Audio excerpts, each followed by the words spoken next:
All right, so if you've been following this channel, maybe not. I don't do a lot of bike stuff, but this is my Aipas A2 Elite I bought used.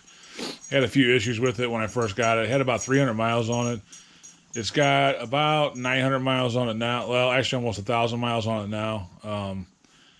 I've been doing a lot of rehab with it. I was actually paralyzed from the waist down last year, so I bought this because I can't ride a regular bike. So I bought this to be able to ride bikes. I've been an avid cyclist my whole life, and so I have quite a bit of experience and knowledge with these tires and flats and stuff. So this has been my life the last like 3 days, 4 days. I rode about 85 miles in the last couple days. I got a flat on the front tire while I was on the trail. And then yes, I guess it was yesterday. I went out on a 40-mile ride and I got two flats. And the reason why I got this tire, I bought my original tires that came with the bike, the Cho Yangs or whatever they're called, wore out at about 500 miles. So I only had the bike. I only rode it maybe 150, 200 miles. It was wore out. It was pretty wore out when I got it at 300 miles, and so I ended up, I was kind of flat on that tire and it was pretty wore out. So I decided I'm going to change the rear tire. I ended up changing the rear tire. They sent me a white wall on accident. So instead of sending it back and waiting to ride, I got another white wall and just put it on the front. And anyway, so what we're going to do today is I bought a new tire for it with actual tread instead of the knobbies. I don't do any off-road. Here's a stock tire. This is the stock Chow Yang tires, whatever. They got knobbies, more of a mountain bike tire in my opinion, and this is more of a road tire, which is all I do. And the reason why this is not actually, I did a lot of research. This tire, I don't know about it. It was only like 30 something dollars, so it's probably not going to last long. But the Cityscape Allscape tires or whatever they're called, supposedly are really good tires, and they're road tire with this kind of tread on them. I'm going to order those, but they weren't going to be here for like 2 weeks, so I didn't want to wait. So I just got this tire, and what I'm going to do is order the other tires and then just wear this tire out, and then when it gets wore out, put those on. So this is, you can see I got a bag on the back of my bike, and I am 6'5", and I weigh about 270, so I'm pretty hard on tires and inner tubes anyway on my road bike. I've been a road bike rider pretty much all my life, and I've been really hardcore the last like 10, 15 years. Well, probably 12 to 15 years. I've ride a road bike anywhere from 2 to 5,000 miles a year, depending on what's going on in my life. So I have quite a bit of experience with flats and all that. And then I added this battery, which is pretty heavy. It's a 20 amp battery onto this bike. So there's a decent amount of weight with me and the battery. You're probably close to 300 pounds on the rear tire, so it's wearing out pretty fast. And this is what I carry in that green bag. It might seem like overkill. I have a hand pump just in case. I have patches for the tire. If you get a cut tire or something puncturing your tire, you need to patch it from the inside. Otherwise, when you air your inner tube up, you can get what they call a pinch flat. The tube will actually go through the tire and then flatten right away before you can even get it aired up. I carry these for the rear tire to cut the zip ties for the motor on the back. These are CO2 cartridges. You may not know about these. You get this in an adapter, and you screw this into this adapter, and then screw this onto the tire or the inner tube, and you can air it up really fast. So that's why I carry those. I got 3 of those with me right now. Usually I carry about 6. And then I have an 18 millimeter for the rear tire, rear wheel, a 15 millimeter for the front wheel. I carry zip ties to replace for that wire that goes off the motor. This is a gauge to check the air after I air it up. These white walls go to 40, and then the stock tires I think are 35. Well, anyway, there's a gauge in here. And then I carry these, which you don't really need for these electric bikes. The tires are really pliable and soft and not so great. So I don't actually use these to take them off on, but I carry them anyway just in case. So anyway, what we're going to do, I'm going to flip this bike over. I also bought some liners I'm going to put in there. I've never tried liners before. We're going to take these, I'll show you how to take this wheel off and the tires, and we'll put liners in there, which I've never used even on my road bike. So that's going to be new for me. And then just to help. See, the problem is, like, I leave from my house a lot of times, and I don't ride just bike trails. So I get pretty far away from my house, 20, 30 miles, and it's not that easy during the day. I'm still in rehab with my legs and my whole situation, so I don't work during the day. So I get pretty far away from the house, and then it's not that easy for people that are working to come pick me up. So I have to be self-sufficient, a decent amount on my own when I'm out. And like with this one here, I had a flat. I knew I was going to get another flat because I was downtown St. Louis. And I decided to head back home, and I got another flat on the way home, and I was out at 2, so I had to call my mom to pick me up. So luckily this bike folds up, and I was able to put it in her trunk. But if she wasn't around or available, then I would have just been screwed. So, and then also if you get out on these trails, even the trails, you're going to have to walk the bike back. Most trails don't have car access, so even if you ride trails only, you're still going to have to walk maybe a mile or two or more to get back to where a car can pick you up if you're not prepared. So I like to be prepared. That's the number one thing that happens to me when I ride is I get flats. And being in St. Louis, anyway, they don't clean the street. They have street cleaners, but they really don't clean it. And then if they do, it's like sporadic, and there's constant trash and crap everywhere. So if you ride in St. Louis or any city like mine, you're probably gonna experience quite a few flats. And then the other thing, these tires here, the Cho Yang tires and these fat tires, the 20-inch fat tires, they're very thin, and I think I read somewhere where they're only expected to last about 500-600 miles. I'm sure some lighter guys are getting way more miles out of them, but even my wife's bike, she's got 300 on it, on her silver Aipas, and it's not as wore down as my bike was at 300, but she's starting to wear down a little bit. So I could see at her at 500 miles, I could see these tires being almost bald in the back. The fronts last a lot longer, obviously, because there's no weight on the front. But anyway, it's just a good thing to know to do on the trail if you're capable. It's kind of hard for me right now because of my rehab situation and what I'm going through, but I'm able to at least do it, usually manage to get it. It takes me a lot longer than it used to, obviously. Just getting on and off the bike's a chore for me right now, even though it's a low center, but that's a whole nother story. And anyway, so let's get it. I'm going to get it flipped over. Now, this bike, you can flip it over, but make sure you move your screen, rotate your screen down. And I have a GoPro mount on there. I rotate that down. You don't want to set your bike over on the screen, especially if you're out in the field somewhere on concrete or something. And then this bike with this battery on there doesn't want to stay up on its own when it's upside down, so I have to lean against something. Yours will probably stay up on its own. And then if I take the front wheel off, this bike will not... the front end comes off the ground because that battery weighs so much. But I do get, I've been getting, I've went, I think 46 miles the farthest with that extra battery.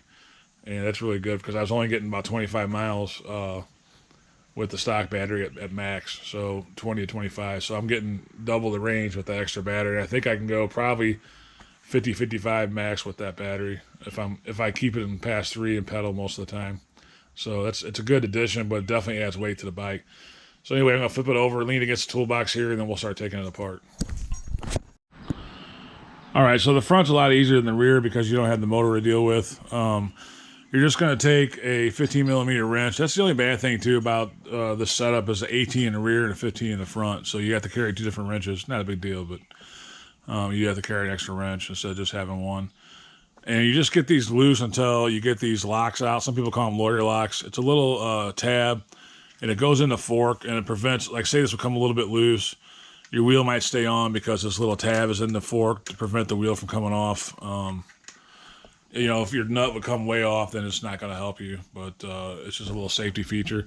Get it out. Get them loosened up on both sides enough to where those are not engaged. And then you should be able to just pull straight out like that. And you might say, well, why are you changing the front? Because you just got to flatten the rear.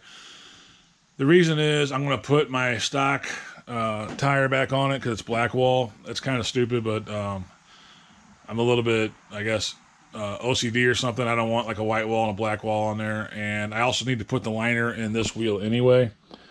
So I might as well and the tread is still pretty good on this front one it's about the same as my stock tire was. So this tire has about 500 miles on it, but you can see the front holds up really well compared to the rear. The rear, I'll show you that. It's pretty rough shape. And then I actually have something in here. I got something in here, a little trick I did on the trail the other day. I'll show you. It's an old style trick, but if you get in a bind, you can use it. But this does have a hole in it from a piece of glass going through it. So I'm just going to use it as a backup piece right now and just store it in my garage somewhere and just put the two black walls back on and the liners. Like I said, if I wasn't putting the liners in there, I may just leave it, but I am putting the liners in it, and I am a little bit OCD. So what I'm going to do right now is just let all the air out of it, and then I'll show you real quick how to get the tire off. All right, so I let the air out of it. Obviously, if you got a flat, you don't need to let the air out of it. If anybody wants a white wall tire, I actually didn't order it. I thought I had ordered a black wall. They sent me a white wall, and I didn't want it, and I didn't really like it at first, but it kind of grew on me. It made my bike a little bit unique. This is a company, EXCE. I don't know. I got it off of Amazon. They're pretty cheap, like 27 bucks or something like that. So if you like the white wall look and you don't care, how durable, these are probably about as good as a stock tire, because they lasted about as long. So I'm just going to kind of fold it over, and when I do that, you can kind of get your finger under there, and you can also use those tools. That's what these are for. You can kind of use one of these and get in there and pull it, but these tires are so pliable that you don't really need those tools. So I'm just going to go around with my finger and pop the bead off. And then I'll show you what I did inside here. I had a piece of glass. I got a flat on the trail with my son, and I got a piece of glass that went through here and got a hole. Now, if you don't fix that hole or put something over that hole when you put the new tube on, say you're broke down on the side or whatever, a lot of times what happens when you air that tube up, that tube will go in that hole a little bit and it'll pinch it and pop it, and then you'll ruin a brand new tube. So I didn't have. You can buy these kits here at Walmart or whatever, and they're basically just patches, and they got glue, and you just kind of glue it in there, and that keeps the tube from going outside the tire. I didn't have that with me. I thought I did, but I didn't. So this is what I did. So what I'm going to do right now, I'm just going to pull this whole operation off. I'm just going to go towards the valve stem right here, and just going to kind of pull that out of the wheel, and then you should be able to just pull this whole wheel out pretty easily off of the tire. And then here's what I did on the trail. This is a really old trick. I learned this years and years ago. Might have been even when I was a kid. Take the tube out, and you can see here I had $1. I didn't have any patches on me, but I had a $1 bill. So you put the $1 bill in the side of the tire, and it holds the tube from coming out of there. So. And then you can use the $1 bill once you come back and fix it. So, see, I can see here, I tried to put this in there and it kept moving. And this tube is brand new, so I'm going to reuse this tube. This is part of that little patch thing I had that didn't work. It kept sliding when I was trying to put the tube in and the wheel. So, I'm just going to pull this out now, and then we're going to get the old tire and put it back on the black wall. Before we do that, I'm going to get those liners. Now, there's a couple different big brands. Tannis is one brand of liners. They had, on Amazon, they had a pretty long wait to get it. And they were also like 150 bucks, I think, for the liner. And there was Mr. Tuffy. And they also, I don't know. It seemed like everything I had to wait a long time. So I got some kind of no-name liner. Who knows if it'll work, but it's worth a shot. It's better than nothing, I guess. And we'll line that wheel or that tire with it, and I'll go get that real quick. All right, so this is what I got. Ultraverse anti-puncture fat tire liners. Ultraverse makes a tire too that I was kind of thinking about buying, but I think I'm going to go with the Allscape instead, or Cityscape, whatever it is. And this is what it comes with, the liner. It says it fits up to 26 inch width, 3 to 4 inch. So it says it fits a 26 inch, and this is a 20 inch wheel. I'm assuming we got to trim this down a little bit. Like I said, I've never used a liner before, so I'm just going to learn with you. So I'm going to read the instructions real quick, and then we'll start putting it in. I'm assuming we just line the inside of the tire, trim it down to fit, and then install the tire as normal, but I'll double check.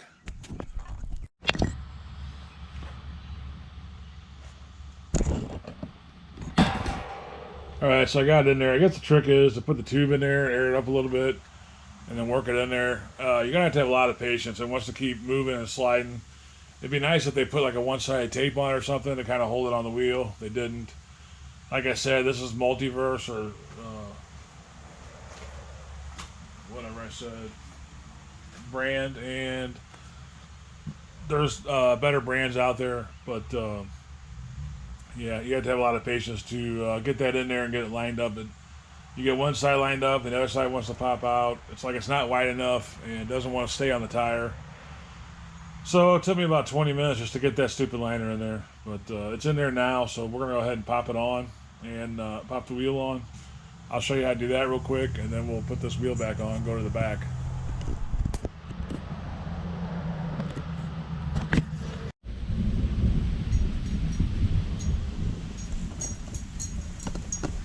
Alright, so these tires have a direction on it. You'll find an arrow. Probably won't be able to see it on the camera. There's an arrow here. And we're going to put it, if the bike was right side up and the disc was in the spot where it's supposed to be, it would be traveling this way. So we're going to line it up that way. And I'm going to rotate the tire or the rim until I get to that valve stem. We're going to put the valve stem through. And you're just going to kind of put the tire on the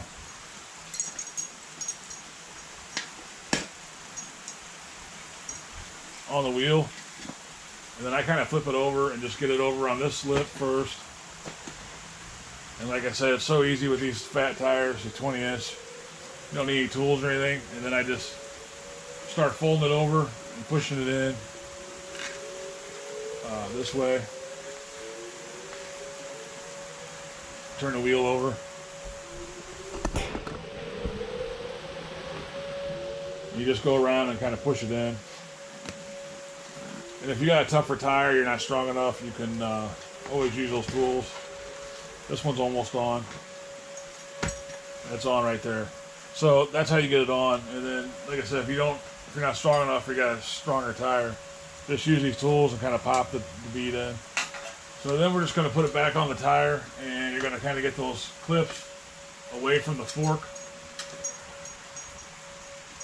And you got to line up your disc brake, of course, with the caliper, and slide it in like that. And then you're going to just tighten these down, make sure those clips go in the holes.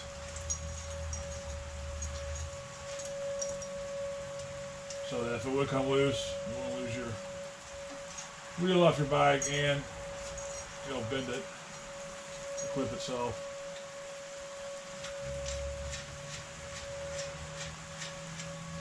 Just go ahead and spin it, make sure it's good. And then we're just going to tighten down both the nuts.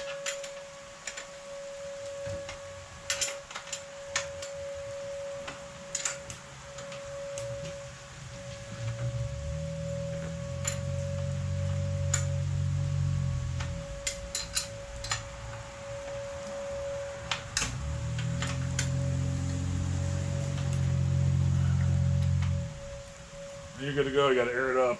So we're going to do the back now, which is a little trickier. So we'll move to the back and start taking that apart. Alright, so on the back, the reason why I carry these side cutters is because you got two zip ties you have to cut off to get the wheel off. You got this one in the very back, right underneath the kickstand basically. And that holds that's where the wire starts to come out of the hub. And you got this one right here on the other side of the kickstand that you got to cut off. And then you'll see the motor plug right here. We're just going to pull this out. And that's all you have to do. Now you can take the wheel off. The motor's disconnected. And if you're out in the field and you don't wire tire these back, you'll probably be okay. They're pretty close to the tire, but just to get you home, you're fine. But I would carry some zip ties if I were you, and I do. So these are 18. They have the axle kind of has like a notch in it that only can go in one way. So we're going to do the same thing on this. We're just going to, nope, I'm going to have to, it's pretty tight. I got it upside down. I can't hold the camera and loosen it. So I'm going to loosen them up real quick and then I'll show you. All right, I got both those nuts loose. You don't have to take them all the way out, but you do got to get them pretty far out to disengage these locks. And the other side has a derailleur guard that has to come. It don't have to come off again. You don't have to take it all the way off, but you do have to get it loose enough to get it away from the frame because it kind of locks in there. So now that it's off, you should be able to just pull it straight up. And then you're going to have to kind of grab your derailleur and move it away. Sometimes your chain will get stuck. Like that's what's going on with mine right now. It's kind of stuck on the sprocket still. So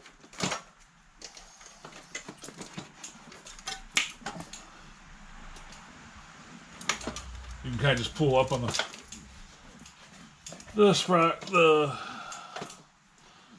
derailleur, and it's really being a bear. Usually this pops right out. Try to move it over here closer to me, so hit the.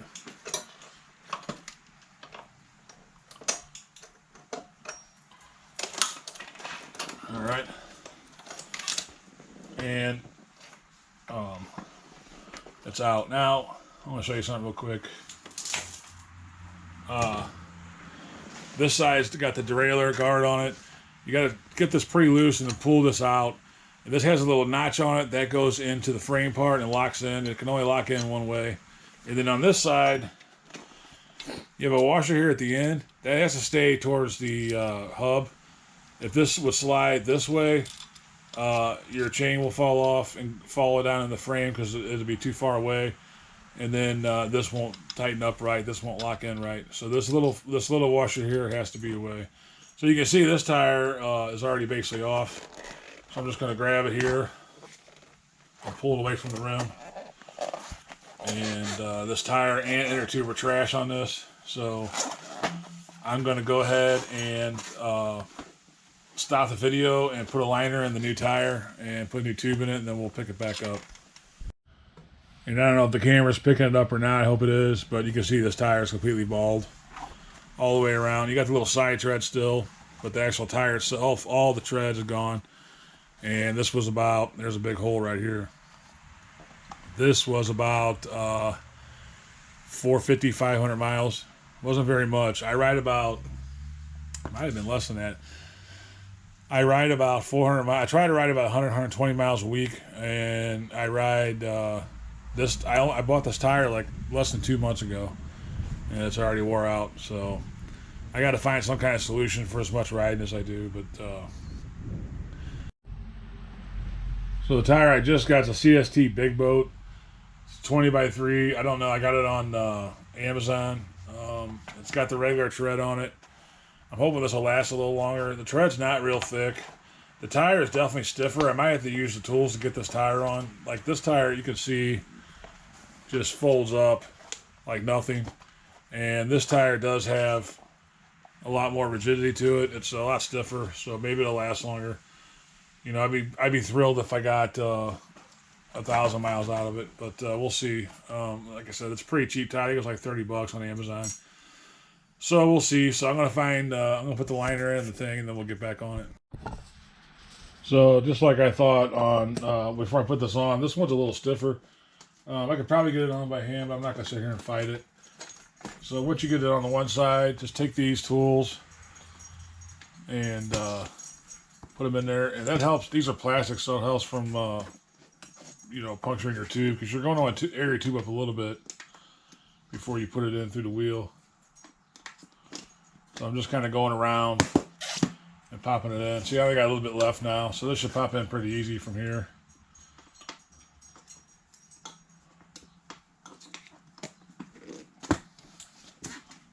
So it's back on. This tire looks like it's a little taller than the other one, but I guess it's not. But we're going to go ahead and slide it back in there and then start airing it up. So just like when you take it off, you got to kind of move your derailleur, get your sprocket lined up with this part of the derailleur, and push down on it. And then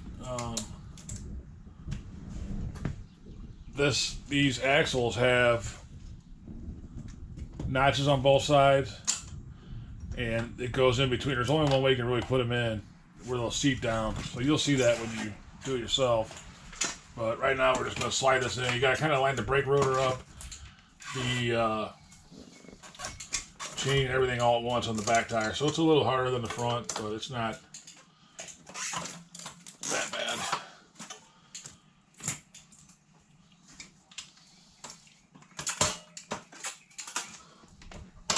Trying to stay out of the way of the camera a little bit. Like I said on that, you make sure that make sure that one washer's on the inside of the frame, and then that's pretty much it. It's just seated So you want to look at your chain and make sure it goes around your sprocket. It's not caught between the frame and the wheel. Just shouldn't be, but you want to double check that. And then normally I put a little more air in these before I put them on, but my air pump is not working, and I'm not going to sit here and pump it up by air by hand. So what I'm going to do right now is just get these hand tight.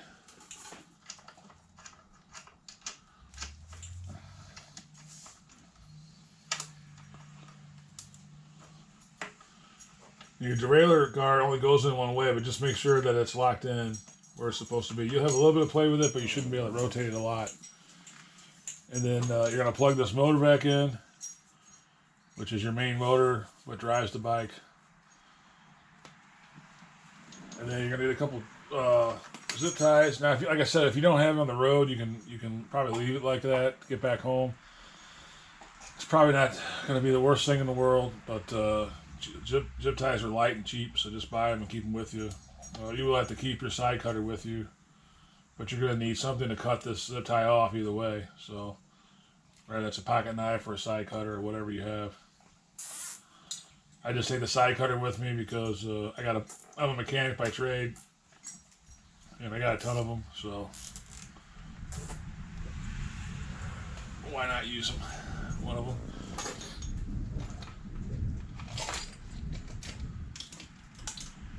Like I said, there's another one right here. You don't have to cut that one. You're just going to run it through the tab on the frame. Catch those two wires. On the back, you're only going to have the motor wire, and then when you get up here, you're going to have another wire here. And just try to route them outside of the tire on this side of the frame. That way they don't go towards the wheel.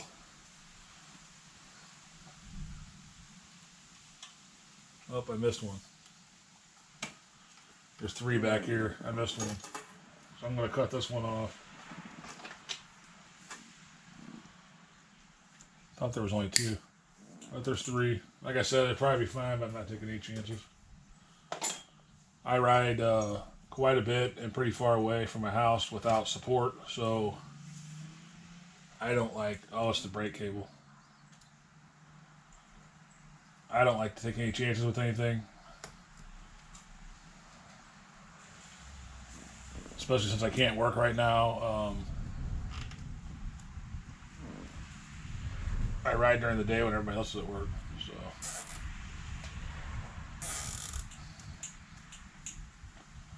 it's not a lot of people that can pick me up in the middle of the day.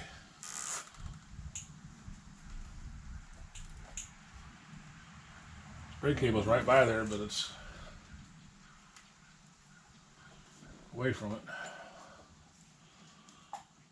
So the stock tire, I think, is 30 pounds, and I didn't look at this one. I think this one's 30 pounds too. So you just cut your ends off, and that's good to go. So that's basically it. Like I said, you have to carry more stuff on an electric bike to change the tire, but in my opinion, it's worth it. If you know, especially if you ride by yourself, you ride far away or whatever. Even if you ride on a trail, you just do little trails. You can get out on a trail somewhere and be 2-3 miles from an entrance for a car to get to you. So you don't want to have to walk these heavy things back to the trailhead or wherever you're at. So it's good to learn to change the tire, learn how to do it, and to do it. Because it's not a matter when you're going to get or if you're going to get a flat. It's a matter when you're going to get a flat. And you would definitely get a flat. So, man, this tire does seem like it's a lot taller, but. Anyway, I'm going to go ahead and make sure I tighten these up real good, and then we'll just air it up to 30, and then we should be good to go. So, that's Aipas A2 Elite. I think it's pretty much the same for a lot of these.